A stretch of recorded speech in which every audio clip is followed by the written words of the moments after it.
Hello, എല്ലാവർക്കും നമസ്കാരം. തൊഴിലാളിക്ക് കൈത്താങ്ങി എന്ന വാട്സപ്പ് ഗ്രൂപ്പിൻ്റെ യൂട്യൂബ് ചാനലിലേക്ക് എല്ലാവരും സ്വാഗതം ചെയ്യുന്നു. ഇന്ന് വന്നിട്ടുള്ള വേക്കൻസികൾ ഏതൊക്കെയാണെന്ന് നോക്കാം.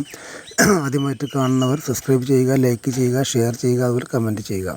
അതുപോലെ സബ്സ്ക്രൈബ് ചെയ്തവരാണെങ്കിൽ കാണുമ്പോൾ ഒന്ന് ലൈക്ക് ചെയ്യുക, അത് നിങ്ങൾക്ക് ഗുണം ചെയ്യും. പെട്ടെന്ന് നോട്ടിഫിക്കേഷൻ വരും. വേക്കൻസികൾ വളരെ കുറവാണ്, ഞായറാഴ്ച ആയതുകൊണ്ട്. അതുകൊണ്ട് എല്ലാവരും കാണുമ്പോൾ ഒന്ന് ലൈക്ക് ചെയ്ത് കണ്ടു കഴിഞ്ഞാൽ നിങ്ങൾക്ക് പെട്ടെന്ന് നോട്ടിഫിക്കേഷൻ വരും. ആദ്യം വിളിക്കുന്നവർക്ക് മാത്രമേ ജോബ് കിട്ടൂ. കുറച്ച് പേർക്ക് മാത്രം ആദ്യം വിളിക്കാൻ വേണ്ടി ശ്രമിക്കുക. ആദ്യം വിളിക്കണം എന്നുണ്ടെങ്കിൽ നിങ്ങൾക്ക് നോട്ടിഫിക്കേഷൻ വരണം. സബ്സ്ക്രൈബ് ചെയ്തുകൊണ്ട് മാത്രം ചിലപ്പോൾ നോട്ടിഫിക്കേഷൻ വരില്ല. ലൈക്കും കൂടി ചെയ്ത് കാണുമ്പോൾ നിങ്ങൾക്ക് ഡെയിലി വന്നുകൊണ്ടേയിരിക്കും കേട്ടോ. അപ്പോൾ അവിടെ തുറന്നു കേട്ടോ.